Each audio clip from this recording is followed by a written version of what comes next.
సోదరులారా, గత 30 సంవత్సరాలుగా నా 50 లక్షల మంది వరకు ఉన్నటువంటి నా మాల సోదరులను ప్రభుత్వాలు పూర్తిగా అణిచివేసి మాకు దళిత బంధు రాకుండా చేశారు, మాకు 3 ఎకరాల బంధు రాకుండా చేశారు, మాకు ఎస్సీ కార్పొరేషన్లో లోన్ రాకుండా చేశారు. మరి డబుల్ బెడ్రూమ్ ఇళ్లలో మా మాల సోదరులను పూర్తిగా అన్యాయం చేశారు.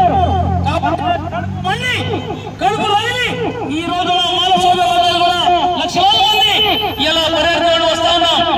మా చెన్నూరు శాసనసభ్యులు గడ్డం వివేక్ వెంకట స్వామి గారు, వర్తనపేట శాసనసభ్యులు మా కె నారాయణ గారు, యావత్ మాల శాసనసభ్యులు, పార్లమెంట్ సభ్యులు, శాసనమండలి సభ్యులు అందరూ కూడా ఇలా అన్ని మర్చిపోయి ఇలా రోడ్ల మీద వచ్చాం.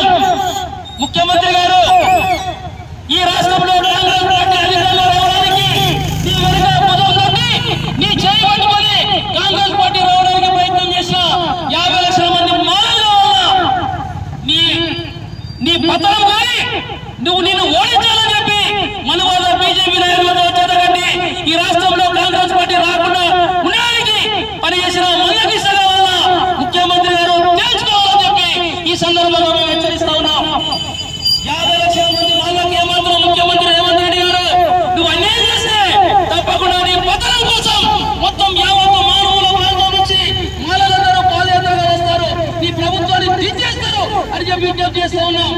ఎస్సీ వర్గీకరణ కాదు ఈ రోజు ఇలా మాల కార్పొరేషన్ ఏర్పాటు చేయండి, 1000 కోట్లు మా బడ్జెట్ లో కేటాయించండి.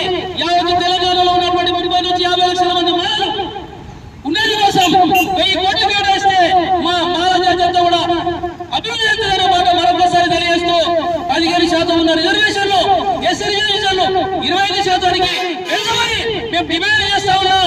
నా మాల ఉద్యోగుల కోసం, మాల ఉద్యోగుల మీద పూర్తిగా ఏసీ విధాలు జరుగుతూ ఉన్నాయి. నువ్వు కక్ష కట్టావు, మాలలందరూ కూడా అన్యాయం చేస్తా ఉన్నావు. కాబట్టి మేమందరం కూడా ఇలా కడుపున్నాయి ఇలా రోడ్ల మీదకి వచ్చినాం. ముఖ్యమంత్రి గారు తెలుసుకోవాలని చెప్పి ఈ ప్రభుత్వాన్ని మేము హెచ్చరిస్తా ఉన్నాం. నిజంగా మాకు నిన్ను నమ్మి నిన్ను ముఖ్యమంత్రి